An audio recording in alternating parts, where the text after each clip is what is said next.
یہ میرے جیب سے یہ قلم لے لیا گیا, یہ تسبیح لے لی گئی, انہی جوتوں میں آج آیا ہوں جو جوتے میرے جیل میں اتار دیے گئے, یہ وکیل کا کوٹ میرے بدن سے اتار دیا گیا. کیا میں مجرم تھا؟ میں اپنے الحمدللہ اس کالے کوٹ پہ فخر کرتا ہوں جو پاکستان بنانے والے کا کوٹ ہے.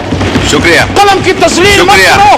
جہاں چلی ہے رسم کہ کوئی نہ سر اٹھا کے چلے کہ پاکستان کے ایک سابق وزیر اعظم پہ جانی حملہ کس نے کیا, یہ کس کا سیکیورٹی فیلئر ہے.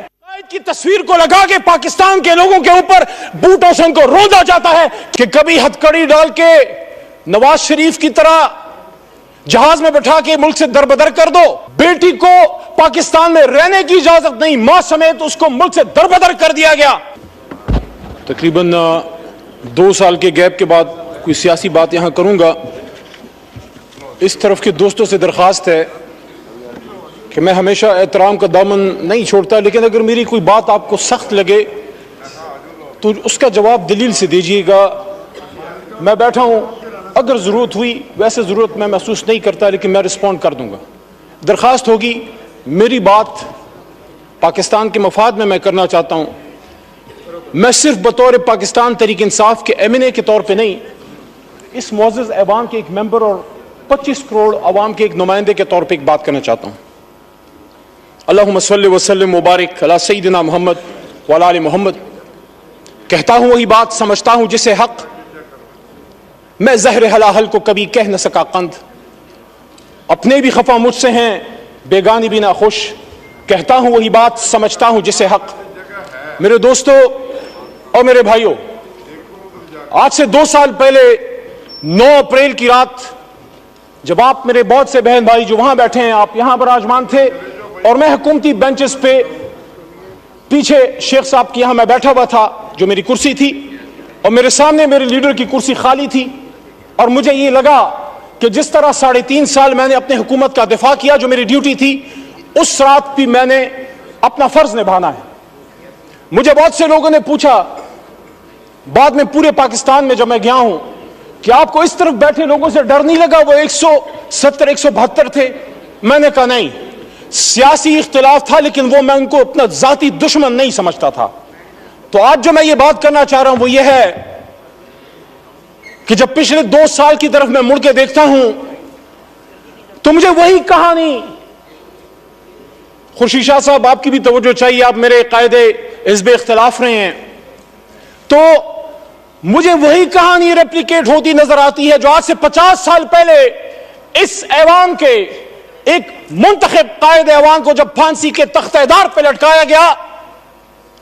پاکستان تو نہیں بدلا, فرق صرف یہ ہے کہ کبھی ہتھکڑی ڈال کے نواز شریف کی طرح جہاز میں بٹھا کے ملک سے دربدر کر دو, کبھی بے نظیر بھٹو کی طرح, شہید کی طرح. باپ پھانسی پہ چڑھ چکا ہے, بیٹی کو پاکستان میں رہنے کی اجازت نہیں, ماں سمیت اس کو ملک سے دربدر کر دیا گیا, جو وہ پتہ نہیں 17 18 یا 20 سال کی ہوگی, مجھے نہیں پتا, but she was young and unmarried at that time. واپس آتی ہے, پھر دربدر کی جاتی ہے, and she was forced to go to exile once again, and her life ended in Liaquat Bagh where she was martyred on 27 December 2007. وہی لیاقت باغ جو ایک اور لیڈر ہمارا قائد اعظم کا دایاں ہاتھ کھا چکا ہے.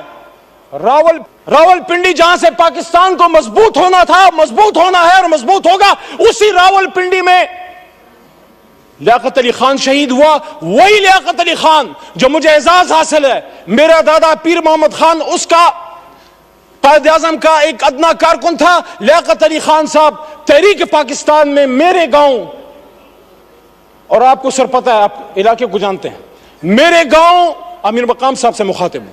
یہ سوات جب جاتے ہیں ہاتھیان اور شیرگڑھ سے آپ گزرتے ہیں میرے بھائی, میرے گاؤں لیاقت علی خان صاحب آئے, میرے گھر میں قیام کیا, سردار عبدالرب نشتر ان کے ساتھ تھے, اور وہاں سے 47 میں قافلے گئے پاکستان کو آزاد کرنے کے لیے منٹو پارک, جس کو پھر بعد میں.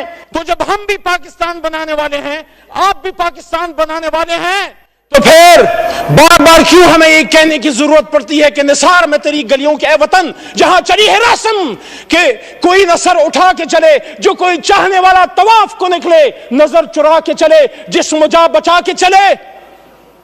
میرے بھائی تاتار اور چھوٹا بھائی بیٹھا ہے. میں احترام کرتا ہوں آپ کی جماعت کی سیاسی لیڈرشپ کی جدوجہد کا جو اگر انہوں نے کی ہے, لیکن جہاں ہم اس بات کو کنڈیم کرتے ہیں کہ جب ایک طالع آزما پرویز مشرف نے ایک منتخب وزیر اعظم جس سے ہمیں لاکھ اختلاف ہے, کبھی میں مسلم لیگ نون کا نہ ووٹر رہا ہوں, نہ سپورٹر ہوں, نہ کارکن رہا ہوں, لیکن ہتھکڑی ڈال کے جب ملک بدر کیا گیا تو پھر آپ سے بھی ایکسپیکٹیشن ہے کہ آپ کا بھی لاکھ اختلاف ہوگا. لیکن جب آپ یہاں تشریف فرما تھے, یہی شہباز شریف صاحب قائد حزب اختلاف کی کرسی پہ ہوتے تھے, سامنے اسد بھائی جو میری شمولیت میرے ان کے ہاتھ میں ہوئی, ہم نے تحریک انصاف میں جب شمولیت کی, میں جب باقاعدہ شامل ہوا, اسد قیصر صاحب 2011 میں آئے, ہمیں شامل کیا, اسی کرسی پہ بیٹھے ہوتے تھے. 1996 میں میرے خاندان نے, جب چراغ نشان تھا عمران خان کا بلا نہیں تھا, تب میرے خاندان نے ووٹ کیا ہے. لیکن وہاں اس کرسی پہ جو آدمی بیٹھا ہوتا تھا عمران خان, وہ چاہے آپ اس کو پسند نہ کریں, آپ کو پسند نہ آئے, لیکن قائد ایوان تو تھا. اس کو اسی پاکستان میں وزیر آباد میں گولیاں مارے گئی, 4 گولیاں کھا کے وہ بیٹھا ہے اڈیالہ جیل میں. کیا اڈیالہ گونٹانامو وہ ہے جناب اسپیکر صاحب, ڈپٹی اسپیکر صاحب؟ وہاں پاکستان کا آئین نافذ العمل نہیں. آج بھی ہم اپنے لیڈر سے نہیں مل سکتے. کل پابندی دوبارہ لگی ہے. میں بطور اس ایوان کے ایک منتخب ممبر کی, جب میں جیل میں تھا, میں ایکسپیکٹ کرتا تھا کہ یہ ایوان عمران خان کے لیے نہیں, اپنے ایک سابق قائد ایوان کے لیے کھڑا ہوگا. یہاں سے مذمتی قراردادیں پاس ہوں گی اور یہاں ووٹ کو عزت دو کہ ہمارے ساتھی یا بینظیر بھٹو اور بھٹو صاحب کی ان کی المناک جو حادثات ہوئے ہیں, ان کے دائی, ان کے امین کھڑے ہوں گے اور وہ کنڈیم کریں گے اور وہ ڈیمانڈ کریں گے کہ پاکستان کے ایک سابق وزیر اعظم پہ جانی حملہ کس نے کیا, یہ کس کا سیکیورٹی فیلئر ہے. وہ کیمرے جو جج صاحبان کے بیڈ رومز میں لگ سکتے ہیں, ان کیمروں سے وہ دہشت گرد کیسے چھوٹ گئے؟ قائد کی تصویر کو لگا کے پاکستان کے لوگوں کے اوپر بوٹوں سے ان کو روندا جاتا ہے. 16 فروری کو ایک لمبی جدائی, لمبی قید کے بعد پہلی بار اپنے لیڈر عمران خان صاحب سے ملا. ان سے میں نے جب بات کی, انہوں نے فتح مکہ ماڈل کی بات کی میرے سامنے جیل میں, گولیاں کھا کے. اور یہ عامر ڈوگر صاحب, چیف وپ صاحب اس بات کے گواہ ہیں, اور ہمارے ساتھ سردار لطیف کھوسا صاحب بھی موجود تھے, وہ بھی اس بات کے گواہ ہیں کہ انہوں نے کہا کہ جس طرح حضور صلی اللہ علیہ وآلہ وسلم کی فرمودات پہ غیر مسلموں نے عمل کیا, پھر انہوں نے ایگزامپل دی نیلسن منڈیلا کی ٹروتھ اینڈ ریکنسیلیشن کمیشن کی کہ انہوں نے سچ بول کے پاکستان کو ٹھیک کر, اپنے ملک کو ٹھیک کر دیا. انہوں نے کہا میں ذاتی انتقام پہ بلیو نہیں کرتا, ذاتی انتقام نہیں لوں گا. ہاں, جس نے کوئی ظلم کیا ہے عدالت جانے اور قانون, لیکن سیاسی انتقام نہیں. لیکن سچ بولیں گے تو ٹروتھ اینڈ ریکنسیلیشن کمیشن بنے گا. یہ جو اس طرف سے وزیر اعظم کے مشیر, حالانکہ ان کو ہم وزیر اعظم ہمارا اصولی موقف ہے نہیں مانتے, لیکن ایک ان کی طرف سے دعوت آئی ہے رانا ثناءاللہ صاحب کی طرف سے مذاکرات کی, آصف زرداری صاحب کی طرف سے بھی دعوت آئی مذاکرات کی. میں آج تحریک انصاف کی طرف سے یہ بات یہاں رکھنا چاہتا ہوں کہ کب عمران خان صاحب نے مذاکرات سے انکار کیا, 5 اگست کو جب گرفتار ہو رہے تھے, جب ان کو اٹھایا جا رہا تھا, تو میرے جناب ڈپٹی اسپیکر صاحب انہوں نے اس دن بھی کہا کہ ہم سب سے بات کرنے کے لیے تیار ہیں, لیکن بات کی نکات کیا ہوں گے؟ کیا ہم سچ پہ آئیں گے؟ کیا ہم سچ بولیں گے؟ کیا ہم سچ بولیں گے؟ ٹروتھ اینڈ ریکنسیلیشن کمیشن کے لیے سچائی جو ہے وہ پہلی شرط ہے. آصفہ بیوی کو میں ویلکم کرتا ہوں, ایوان میں شہید بینظیر بھٹو صاحبہ کی صاحبزادی ہیں. دیکھیے جناب ڈپٹی اسپیکر صاحب, اگر ہم سمجھتے ہیں کہ پاکستان کو ٹھیک ہونا ہے تو پھر ہم لوگوں نے فیصلے کرنے. ہمیں کوئی بروکر, کوئی ڈیلر, کوئی شخص ہمیں نہیں چاہیے جو ہم آپس میں بٹھائے. جب ہم اپنی لڑائی یہاں سے باہر لے کے جائیں گے, پھر سپریم کورٹ بھی عمل میں آئے گی, اور پھر پنڈی اور اپارا بہت سی جگہ اور عمل میں آئیں گی. میری آپ سے درخواست ہے, اسپیکر کی کرسی انیشیٹو لے, ہمارا سب سے پہلا نقطہ جناب عمران خان صاحب اور اسیران کی رہائی ہے. پولیٹیکل کیسز ہیں. وہ شخص جو وزیر اعظم تھا اچانک اس پہ کیسے 150-200 کیسز بن گئے. He is a political prisoner. He is a prisoner of conscience. And I'm not defending whatever atrocities have been done to you in the past. اگر ہم اس پہ جائیں گے تو پھر بات حل نہیں ہوگی. یہاں اعجاز الحق صاحب بھی موجود ہیں, ان سے احترام کا رشتہ ہے, لیکن جو ہوا ماضی میں وہ ٹھیک تو نہیں تھا. اگر ہم یہاں اپنے کربناک اور دردناک ماضی پہ شرمندہ نہیں ہوں گے, سچ نہیں بولیں گے, ملک نہیں جائے گا آگے. جس نے ماضی میں غلط کیا ہم تو نہیں تھے. ہم اپنے پرکھوں کی اچھی باتوں کو یاد کرتے ہیں, غلط باتوں کو ڈیفینڈ ہم نہ کریں. میرا دادا پیر محمد صاحب 1927 کا مسلم لیگی تھا اس زمانے میں, آج والا نہیں. پاکستان بنانے کی تحریک میں تھا, اس تحریک میں جیل بھی کاٹی. لیکن آج میں سمجھتا ہوں کہ سچ بولنے کا وقت ہے. جہاں مجھے اس پہ فخر ہے کہ تحریک پاکستان کا کارکن تھا, جناح کا ساتھی تھا, جیل کاٹی, پاکستان کے لیے تکلیف اٹھائی, وہاں جب وہ فیڈرل منسٹر فار ریونیو بنے, میرے خیال میں ان کو ایوب خان صاحب کی کیبنٹ میں وزیر نہیں بننا چاہیے تھا. محمد علی صاحب 10 منٹ کا فیصلہ ضیاء الحق صاحب کی 13 منٹ ہو گئے. ضیاء الحق صاحب کی شورا میں بھی وہ تھے.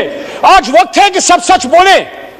میں سمجھتا ہوں کہ میرے دادا پیر محمد خان صاحب کو مرحوم ضیاء الحق صاحب کی شورا میں نہیں ہونا چاہیے تھا. ایز اے ڈیموکریٹ احترام کا رشتہ آج بھی اعجاز صاحب سے ہے اور کل بھی رہے گا اور انشاءاللہ مرتے دم تک رہے گا. لیکن سچ تو کوئی یہاں بولے. میں جس طرح پشیمانی کا اظہار کر رہا ہوں کہ میرا دادا ہی وہ پاکستان بنانے کی تحریک کا سپاہی تھا, ریولوشنری تھا, لیکن ایک غلطی ان سے ہوئی. میں ایکسپیکٹ کرتا ہوں کہ میرا چھوٹا بھائی ہے بلاول صاحب, چیئرمین ہے تحریک پیپلز پارٹی کا, ان کے خاندان نے قیمت چکائی ہے, لیکن ان کے دادا بھی فورن منسٹر تھے, ذوالفقار علی بھٹو صاحب ایوب خان صاحب کے ساتھ.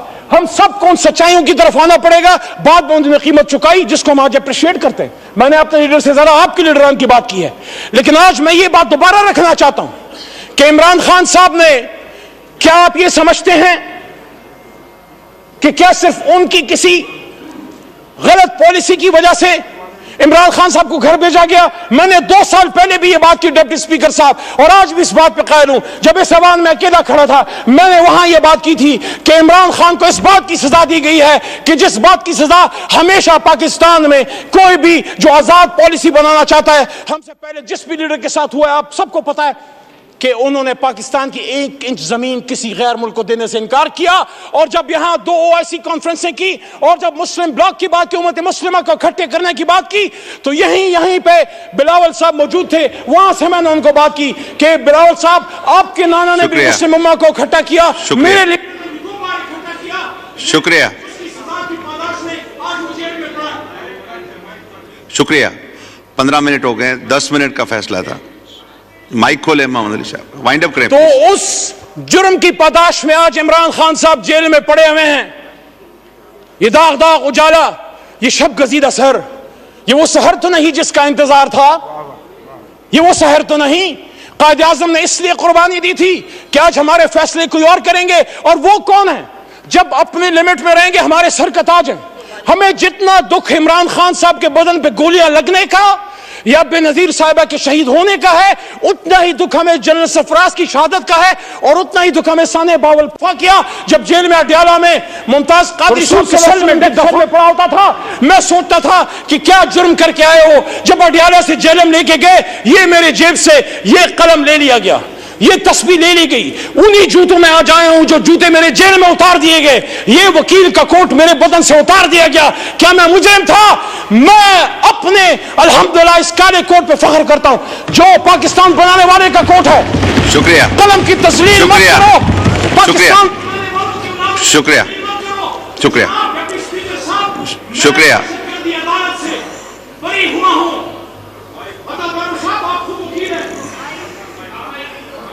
وائنڈ اپ کریں, وائنڈ اپ کریں. محمد علی صاحب جی وائنڈ اپ کریں پلیز. میں دہشت گردی عدالت مردان سے بری ہوا. جب میں عدالت میں پیش ہوا, پہلے تو 3 MPO تھا, لیکن میرے پہ دہشت گردی کا دفعہ, آرمی ایکٹ جس کی سزا موت ہے, کیا میں دہشت گرد ہوں؟ کیا علی محمد دہشت گرد ہے؟ مردان نے تو پاکستان بنایا ہے، مردان کے بیٹے کو دہشت گرد بنا کے پیش کیا. میں ان جج صاحبان عدالت کو سلام پیش کرتا ہوں جو کسی پریشر میں نہیں آئے اور ہائی کورٹ پشاور کے حکم پہ میں پھر ریلیز ہوا.